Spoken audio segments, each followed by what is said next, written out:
নামাজ যারা পড়ে এরা পাঁচ প্রকারের মানুষ আছে। নমাজ পাঁচ দল নমাজির নমাজ পাঁচ প্রকার। এই পাঁচ প্রকার নমাজের ফলাফল পাঁচ প্রকার। বুঝে থাকলে বলুন, নমাজি কত দল, নমাজ কত প্রকার। পাঁচ দল নমাজির পাঁচ প্রকার নমাজের ফলাফল পাঁচ প্রকার। আমি একটা একটা করে বলি, বললে আপনারা টের পাবেন আপনারা কে কত নম্বরে আছেন। বুঝলে টের পাবেন কে কত নম্বরে আছে। তারপরে সিদ্ধান্ত নিবেন আপনার নম্বর পরিবর্তন করার দরকার কিনা। এক প্রকারের নমাজি আছে, এরা মাঝে মধ্যে নামাজ পড়ে, মাঝে মধ্যে পড়ে না। জুহর আসর মাগরিব এশা পড়লেও ফজর পড়ে না। ঈদের নামাজ পড়ে, জুম্মার নামাজ পড়ে না। জুমার নামাজ পড়ে, পাঁচ বেলার নামাজ পড়ে না। পাঁচ বেলার মধ্যে চার বেলা পড়ে, ফজরের সময় ঘুমাইয়ে থাকে। জীবন বড় এইরকম। এটা এক প্রকার নামাজ। এই হইল তার নামাজ, মাঝে মাঝে পড়ে, মাঝে মাঝে পড়ে না। এই সব নামাজিদের নামাজের ফলাফল হইল, যেই বেলার ফরজ নামাজটাই পড়ল না, এইটাই না পড়ার কারণে জাহান্নামে যাওয়া যাবে। কথা বুঝলেন কি না? এক বেলার ফরজ নামাজ যদি অলসতা কইরা না পড়ে, এই এক বেলার নামাজ না পড়ার কারণে জাহান্নামে যাবে। কথা বুঝে থাকলে বলুন তো, এই প্রথম প্রকার নামাজিরা জাহান্নাম থেকে নাজাত পাইল না নামাজ পইরাও জাহান্নামই রইল? তাহলে তো এই দলে তাকাও আমরা বালা না, এই দল সারণ দরকার। হ্যাঁ, যদি এখানে বসা কেউ বুঝতে পারেন যে তাহলে তো আমি প্রথম দলেই আছি, তাহলে নামাজ পড়ে যেই নামাজটা পড়ছেন এই নামাজটা না পড়ার গুনাহ হবে না, কিন্তু যেই নামাজটা পড়ছেন না এটা না পড়ার কারণে জাহান্নামে যেতে হবে। গেল প্রথম প্রকার নামাজি, তার নামাজ এবং তার ফলাফল। দ্বিতীয় প্রকারের নামাজি, এরা মাঝে মধ্যে পড়ে না, রেগুলারই পড়ে, নিয়মিতই পড়ে। ফজরের নামাজ ফজরের সময় পড়ে, জুহরের নামাজ জুহরের সময়, আসরের নামাজ আসরের সময়, মাগরিবের নামাজ মাগরিবের সময়, এশার নামাজ এশার সময় পড়ে। কিন্তু মনটা যে নামাজে থাকে না, বলতে পারেন কেন থাকে না? শয়তানে মন নিয়ে যায়, কাইরা নিয়ে যায়। নমাজে দাঁড়াইলেই তার মনটা শয়তান কাইরা নিয়ে যায় সংসারের কাছে। শয়তানের এই বাহিনী আমার কাছেও আসে। আমি ফিরিস্তা না, আমিও মানুষ, আপনাদের কাছেও আসে। শয়তানের এই বাহিনী আমার কাছে যখন আসে তখন আমি টের পাই। একটা আলামত আপনাদেরকে বলে দিই, আপনারাও টের পাবেন। আলামতটা কি জানা দরকার? আলামতটা হইল, দেখবেন, লক্ষ্য করে দেখবেন, নামাজ শুরু করার আগে সংসারের এত কথা মনে জাগে না, নামাজ শুরু করলে পরে সংসারের যত কথা মনে জাগে। কিসের আলামত? শয়তানের স্পেশাল বাহিনীর হামলা আপনার অন্তরে। বলেন, শয়তানের বাহিনী হামলা করে কোথায়? মানুষের শরীরে না অন্তরে? ধরা পড়ে কিভাবে? মনটা নামাজও থাকে না, এই ধরা পড়লো শয়তানের বাহিনীর হামলা হয়েছে আপনার অন্তরে। আমার কাছে আসে না, আমিও মানুষ, আমার কাছেও আসে, আপনারাও মানুষ, আপনাদের কাছেও যায়। টের পাবেন এই কথাটা লক্ষ্য করলেই, যে নামাজে দাঁড়াইবার আগে সংসারের এত কথা মনে পড়লো না কেন? নামাজে দাঁড়ানোর পরে সংসারের এত কথা জাগতেছে কেন? এটা হইল প্রমাণ স্পেশাল বাহিনীর হামলা হয়ে গেছে। কোথায়? নামাজির অন্তরে। হামলাটা অন্তরে হয়। মনটা নামাজে থাকে না এই স্পেশাল বাহিনীর কারণে। মনটাকে নামাজে দইরা রাখার চেষ্টাও করে না। 2 নম্বর নামাজি এবং তার নামাজ। 2 নম্বর নামাজি হইল রেগুলার নামাজ পড়ে, কিন্তু মনটা নামাজে থাকে না, নামাজে ধরে রাখার চেষ্টাও করে না। এরার নামাজটা হইল উদাসীনতার নামাজ, অবহেলার নামাজ। কিসের নামাজ? এই অবহেলার কারণে হাসরের মাঠে শাস্তি ভোগ করতে হবে। হাসরের মাঠে শাস্তি ভোগ করতে রাজি আছেন কোন কোন নামাজি? হাসরের মাঠে 50,000 বছর দাঁড়ায় দাঁড়ায় শাস্তি ভোগ করবেন, রাজি আছেন? তাহলে তো 2 নম্বর নামাজির কাতারেও যেন আমার নামটা না থাকে। তাহলে 2 নম্বর নামাজি, তার নামাজ এবং ফলাফল বুঝলেন কিনা দেখেন। 2 নম্বর নামাজি কারা? নামাজ রেগুলার পড়ে কিন্তু মনটা যে নামাজে থাকে না, দইরা রাখার চেষ্টাও করে না, এদেরও শাস্তি আছে হাসরের মাঠে। 3 নম্বর নামাজি তারা যারা 5 বেলার ফরজ নামাজ নিয়মিত পড়ে, মনটা নামাজে থাকে না ঠিক, কিন্তু মনটাকে দইরা রাখার চেষ্টা করে। কি করে? দইরা রাখার চেষ্টা করে। মুফাসসিরিনে কেরাম তাফসীরের কিতাবে লিখেছেন, মনটাকে নামাজে দইরা রাখার চেষ্টা করার মানে হইল শয়তানের স্পেশাল বাহিনীর সাথে নিজের মনটাকে নিয়ে কারাকারি করা। সুজা ব্যবহার না। কারাকারি কারে কয়? একবার নিয়ে গেছিল, আবার নিয়ে আসছেন, হইয়া গেছে গা কারাকারি। না, হইছে না। আবার নিয়ে আসবেন, আবার নিয়ে যাইব গা, আবার নিয়ে আসবেন, আবার নিয়ে যাইব গা, আবার নিয়ে আসবেন, আবার নিয়ে যাইব গা, এটারে কয় কারাকারি। শয়তানে একবার আপনার মন নিয়ে গেছিল নামাজের বাইরে, আপনি চেষ্টা করে মনটা নামাজের ভিতরে নিয়ে আসলেন, শেষ না? কারাকারি করে। হ্যাঁ, কারাকারি মানে কি? যতবার ওই আপনি মনটা ফিরাই আনেন নামাজে, ততবারই শয়তানের মনটা নিয়ে যাইব গা সংসারের কাছে। এইভাবে শয়তানের সাথে মন নিয়ে কারাকারি শুরু হয় যারা দইরা রাখার চেষ্টা করে। এই শয়তানের সাথে নিজের মনটা নিয়ে এইভাবে কারাকারি করার নাম হইল মনটাকে নামাজে দইরা রাখার চেষ্টা। দইরা রাখার চেষ্টা। চেষ্টাটা আপনার ইচ্ছা মতো করলে হবে না। কোরআনে হাদিসে চেষ্টা করার পদ্ধতি বলে দেওয়া আছে, ওই পদ্ধতি মতে করতে হবে। বলেন তো, শয়তানের সাথে কারাকারি কইরা মানুষ নিজের বিবেক বুদ্ধির দ্বারা জিততে পারবে না কোরআন হাদিসের দেওয়া পদ্ধতি মতো কারাকারিটা করতে হবে? হ্যাঁ, কোরআন হাদিসের পদ্ধতি মতো কারাকারি করতে হবে। কথাটা বুঝাবার জন্য একটা উদাহরণ দিই, শুনে। আল্লামা ইমাম গাজালি রহমতুল্লাহি আলাইহি এক কিতাবে লেখছেন, শয়তান হইল, জগৎটা হইল একটা বাড়ি, আল্লাহ নিজে হইলেন এই বাড়ির মালিক, আর শয়তান হইল বাড়ির মালিকের ফালা কুত্তা। বাড়ির মালিকের ফালা। শয়তান রে ভালে কে? আল্লাহ। তে আল্লাহ তো মালিক হই, তে শয়তান রে কে ভালে? আল্লাহ ভালে। কি ভালে? এটা কুত্তা ভালে। আর মুমিন বান্দারা হইল আল্লাহর বাড়ির মেহমান। কথাগুলি স্মরণ রাখেন। জগৎটা হইল আল্লাহর বাড়ি, আল্লাহ হইল মালিক, আপনারা আল্লাহর মেহমান, আর শয়তান হইল মালিকের ভালা কুত্তা। মনে থাকবে? দুনিয়াতে কোনো মালিকের বাড়ি যদি কোনো মেহমান যায়, কুত্তা দেখলেই তো জাফাই জাফারে না? কি কোন এই সময় কি মেহমানে কুত্তার সাথে কুস্তি লাগবো? লাগলে পারবো? পারতো না। কি করণ লাগবে?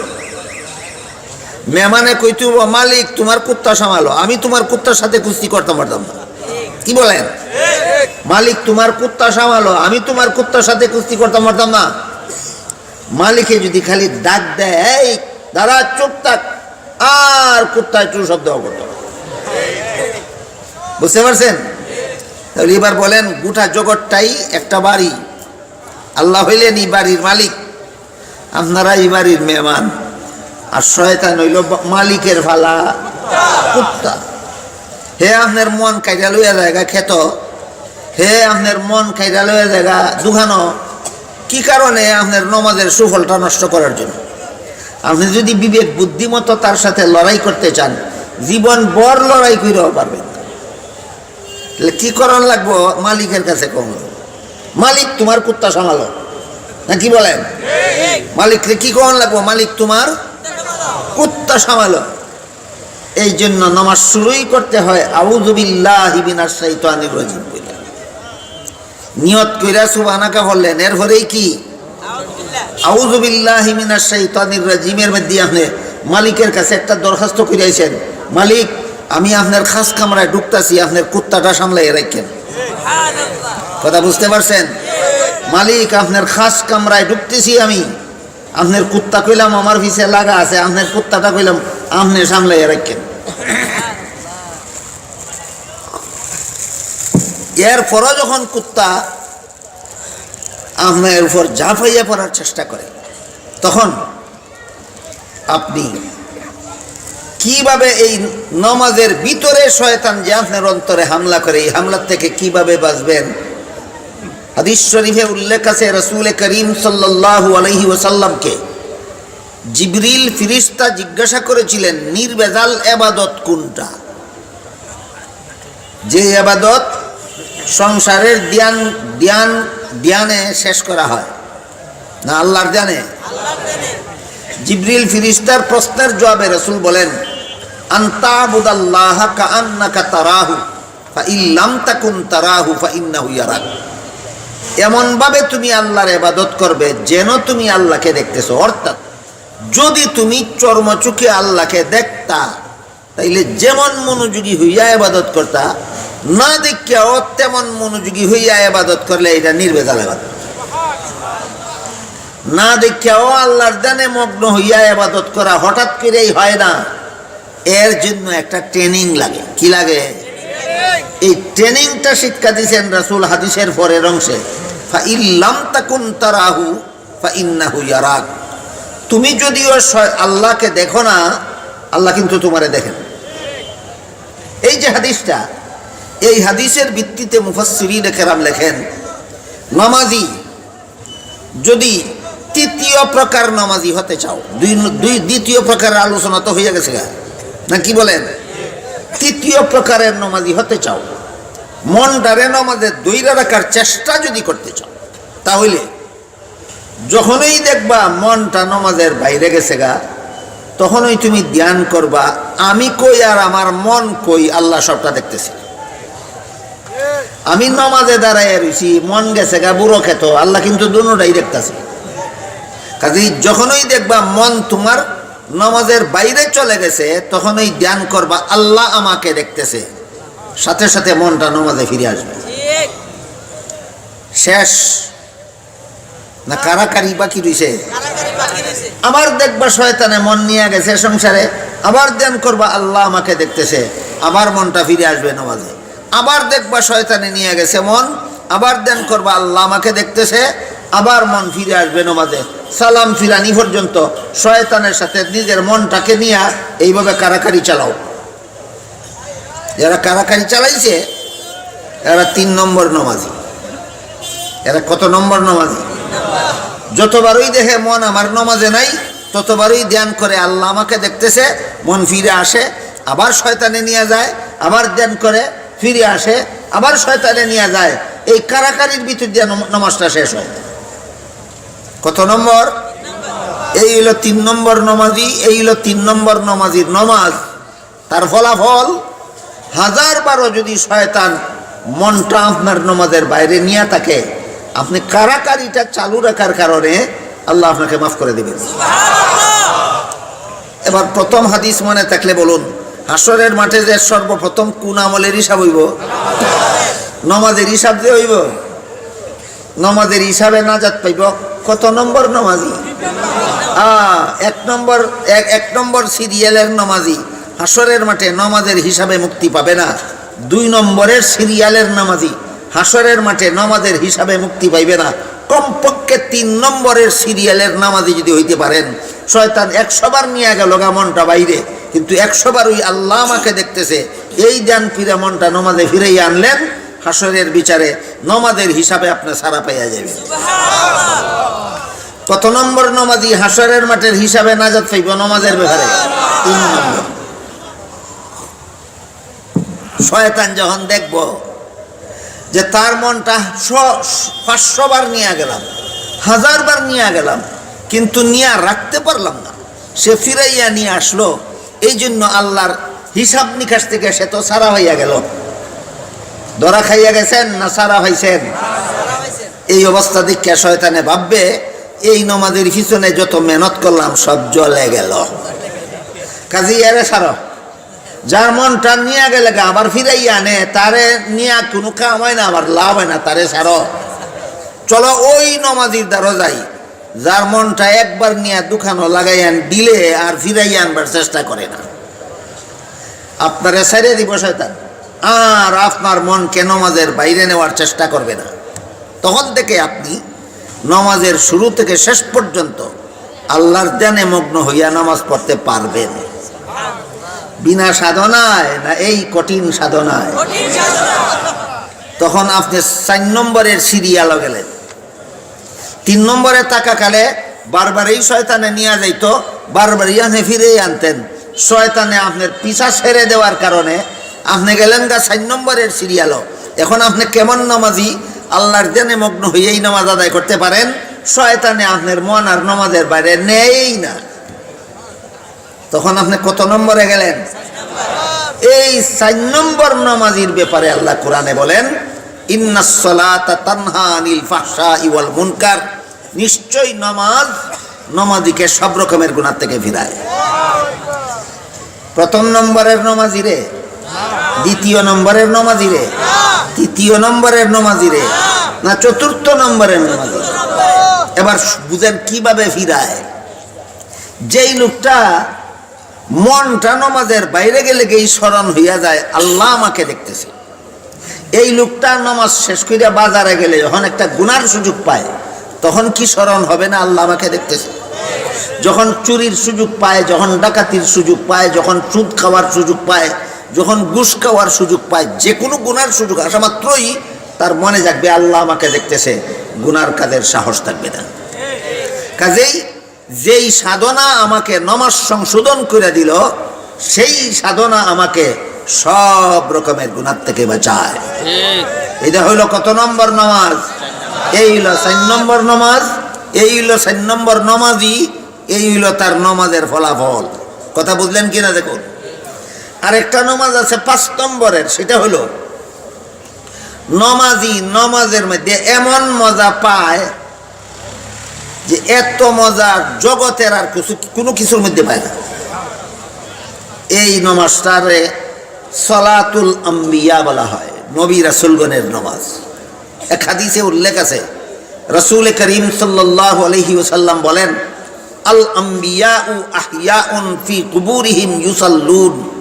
নবী রাসূলগণকে দাফন করা মাত্রই আল্লাহ তাদেরকে জীবিত করে দেন। জীবিত হয়ে নবী রাসূলগণ যার যার রওজা শরীফের ভিতরে নামাজে থাকেন। হাদিস বুঝে থাকতে বলুন, নবী রাসূলগণ রওজা শরীফের ভিতরে মৃত থাকেন না জীবিত? জীবিত অবস্থায় কি করেন? নামাজ পড়েন। কবরের ভিতরে নামাজ না পড়লে গুনাহ হয় না, পড়লে সওয়াব হয় না। কবরের ভিতরে নামাজ না পড়লেও গুনাহ হয় না, পড়লে সওয়াব হয় না। এই সওয়াব হয় না কামটা কেন করেন নবী রাসূলগণ হাজার হাজার বছর যাবত? প্রশ্নটা বুঝলেন কিনা? ওই একজনে কইছে এটা আর সওয়াবের লাগি পড়ে না, নামাজে যতক্ষণ পর্যন্ত রওজা শরীফের ভিতরে নবীগণ নামাজে থাকেন ততক্ষণ পর্যন্ত আল্লাহর সাথে কথাবার্তা বলার মজা ভোগ করেন। এই মজার জন্য তারা নামাজ পড়েন। মরণের আগ পর্যন্ত নামাজ পড়া হয় সওয়াবের জন্য, আর মরণের পরে যাদেরকে কবরে নামাজের সুযোগ দেওয়া হয় এটা শুধু আল্লাহর সাথে সাক্ষাতের মজার জন্য। কত নম্বর নামাজ? 5 নম্বর। এই 5 প্রকারের নামাজ বুঝে থাকলে ইনশাআল্লাহ আমাদের আলোচ্য আয়াত বোঝা এখন সহজ হবে। আল্লাহ বলেন, ইন্নাস সালাতা তানহা আনিল ফাহশাই ওয়াল মুনকার, নিশ্চয়ই নামাজ নামাজিকে সব গুনাহ থেকে বাঁচায়, সব গুনাহ থেকে। আমার কথাগুলি বুঝে থাকলে বলুন তো কত নম্বর নামাজির ব্যাপারে বলা হয়েছে? 4 নম্বর।